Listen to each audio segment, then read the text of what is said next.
¿Qué tal, alumnos de la Institución Educativa de la Católica? Espero que se encuentren bien de salud. Con el lema Hoy me quedo en casa vamos a desarrollar el tema del oncenio de Augusto B. Leguía, la parte 2. El oncenio de Augusto B. Leguía, en el contexto internacional y durante su segundo gobierno, surgen las potencias como Estados Unidos y la Unión Soviética. El Estados Unidos se confirma como la primera potencia capitalista del mundo, y también durante su gobierno se da el crack de 1929. El oncenio de Augusto B. Leguía se desarrolla desde 1919 a 1930. Antes al oncenio se da un periodo llamado la República Aristocrática, en la cual era una oligarquía donde 40 familias, las más poderosas del Perú, dirigían el gobierno del Perú mediante una agroexportación donde se impuso el exclusivismo y la exclusión de los obreros e indígenas, y de campesinos también, su exclusión de ellos. Durante el oncenio de Augusto B. Leguía, sus características de este gobierno pues van a ser, se va a llamar este gobierno una patria nueva, porque va a ir en contra de la oligarquía, de la aristocracia limeña. Va a ser un gobierno capitalista, un gobierno populista, va a buscar modernizar Lima y construyendo el Estadio Nacional, por ejemplo, una de ellas, embelleciendo algunas avenidas, creando nuevos distritos, y también es un gobierno dictatorial. Al término de su gobierno en 1930 sufre un golpe de estado por parte de Luis Miguel Sánchez Cerro y se inicia lo que es el llamado tercer militarismo, a la cual se le conoce con el nombre del Año de la Barbarie. Las características de su gobierno de Augusto B. Leguía, una de las características sociales, tuvo como objetivo controlar las clases sociales existentes en el Perú, ya que él conocía muy bien este sistema de clases que había creado la aristocracia o la oligarquía aristocrática antes de su gobierno. Esta la dividió en tres estatus a la clase social: en una clase alta, que estaba dirigida por la oligarquía, los gamonales y la burguesía, y para tener control de ellas, pues a la oligarquía le creó una ley de aguas debido a unas construcciones que hizo, que fueron los acueductos de Olmos y el acueducto de irrigación de Imperial. Estas hacían posible llegar el agua para los sembríos en el norte del Perú y regar los cañaverales gracias al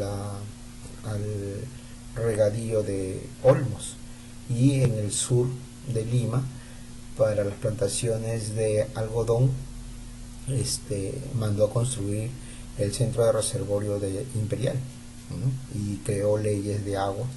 Entonces, si es que la oligarquía no le hacía caso o la oligarquía le causaba muchos problemas, él podía sencillamente cortarles el agua y dejarles sin ese elemento para el cultivo tanto de los cañaverales de los varones del azúcar del norte, como también el agua de los algodonales del sur, ¿no?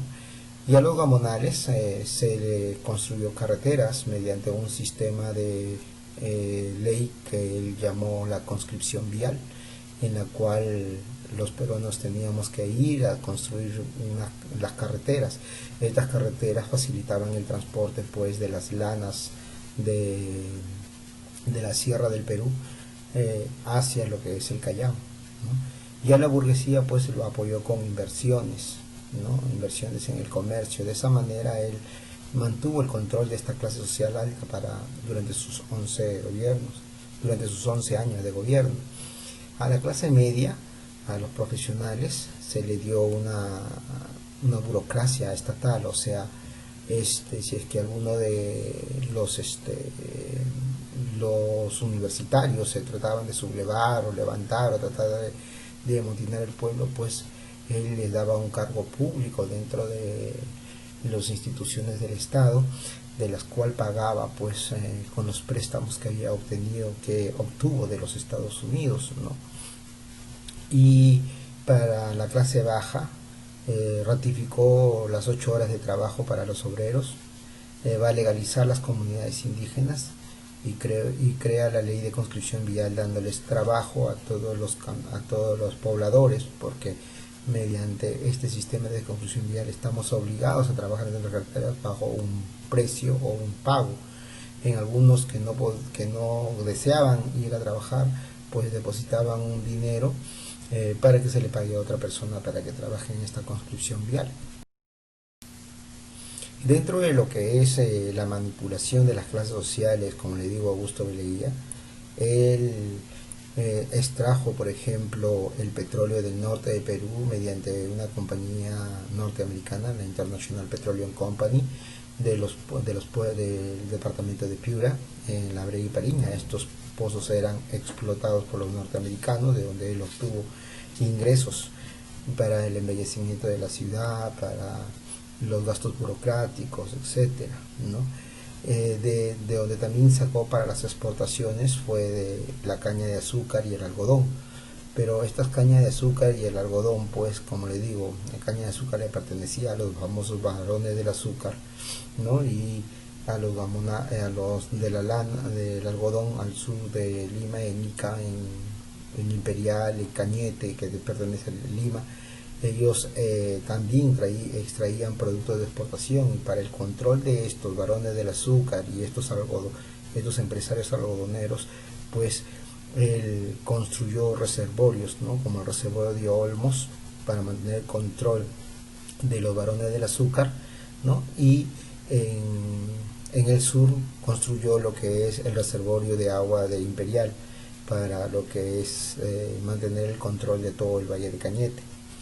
Así como también se extrajo el caucho de la parte selvática del Perú, ¿no?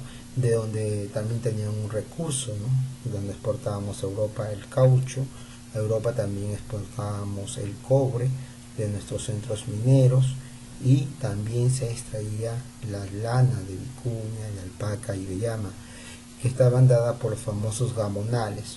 Para el control de todos estos recursos se mandó a construir carreteras y también ferrocarriles.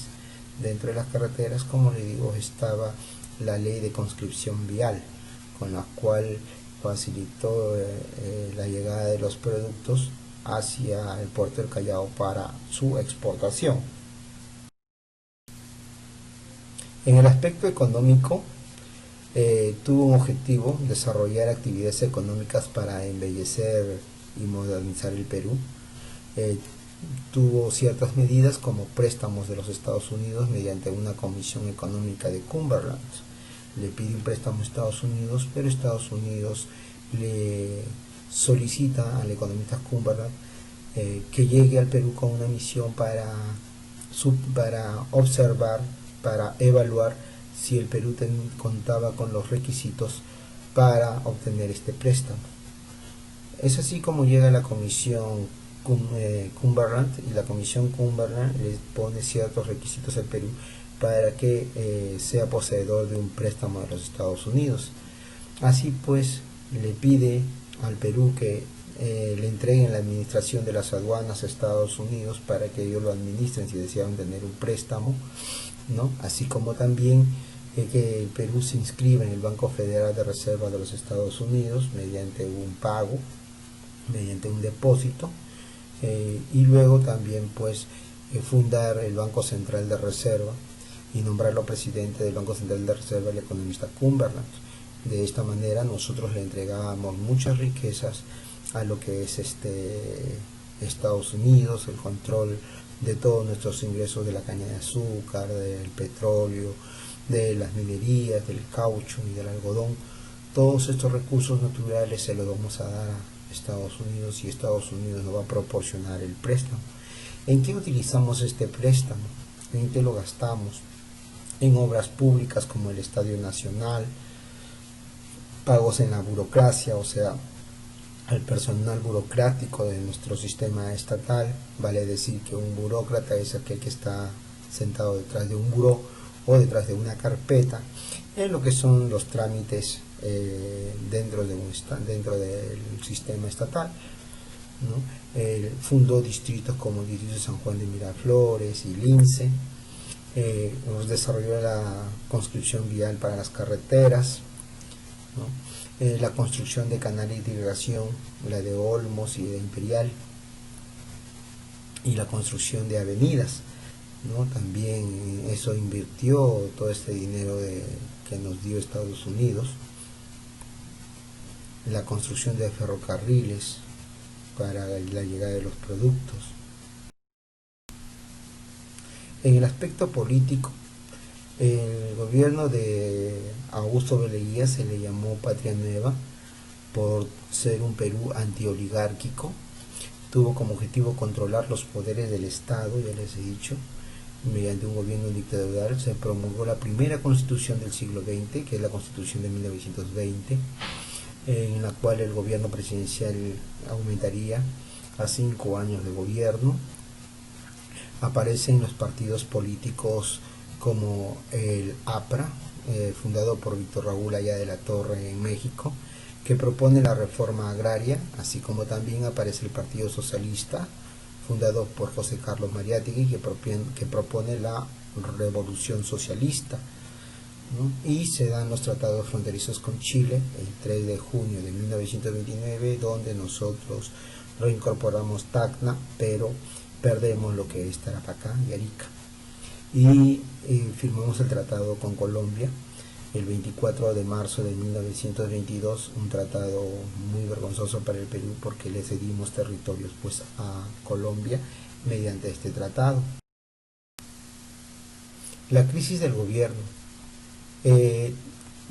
Tenemos causas externas y causas internas durante la crisis de su gobierno. Dentro de las causas externas tenemos el crack de 1929, el llamado Jueves Negro. El 24 de octubre de 1929 cae la bolsa de Wall Street y las bolsas internacionales. Esto ocasiona de que se haya cierres de bancos internacionales e industrias, ¿no?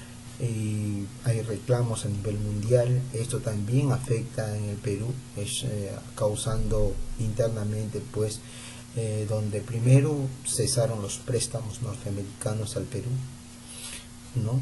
El desempleo, muchas de las empresas cerraron, y al cerrar muchos de esos trabajadores fueron sacados de su puesto de trabajo. La caída de las exportaciones, la agricultura, la exportación del caucho, del cobre, en la caña de azúcar, el algodón se estancaron, ¿no? Trayendo como consecuencia pues un declive económico, el despido de las enganches en lo que eran las algodoneras, ¿no? Ocasionando así innumerables de protestas, ¿no? Este golpe de Wall Street ocasionó el fin del gobierno prácticamente. La causa del fin del gobierno de Augusto B. Leguía fue el crack de 1929, ¿no? En 1929, como le dije, se produce una crisis económica que genera por el colapso de la bolsa de valores de Nueva York, que en Perú se manifestó, como señala Julio Cotter, como los enclaves mineros y agrícolas despidieron a más de la mitad de sus trabajadores y los salarios se reducen en proporción análoga, y los algodoneros despiden el enganche de cerca de 40.000 campesinos. Además se produce la quiebra del Banco del Perú y Londres, desempleo de los trabajos urbanos, reducción de la demanda de alimentos que afectó a terratenientes y comunidades indígenas.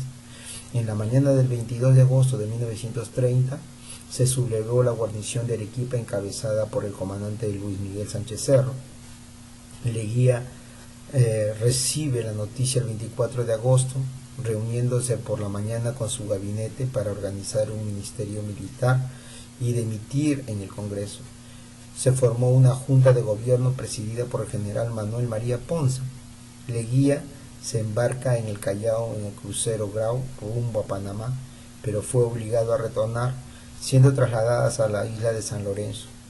Con su salud muy quebrantada, luego ingresó a la penitenciaría y se le trasladó a la Clínica Naval Bellavista, falleciendo el 6 de febrero de 1932 a la edad de 69 años nuestro gobernante Augusto B. Leguía. Así terminaría su gobierno de uno de los grandes presidentes del Perú.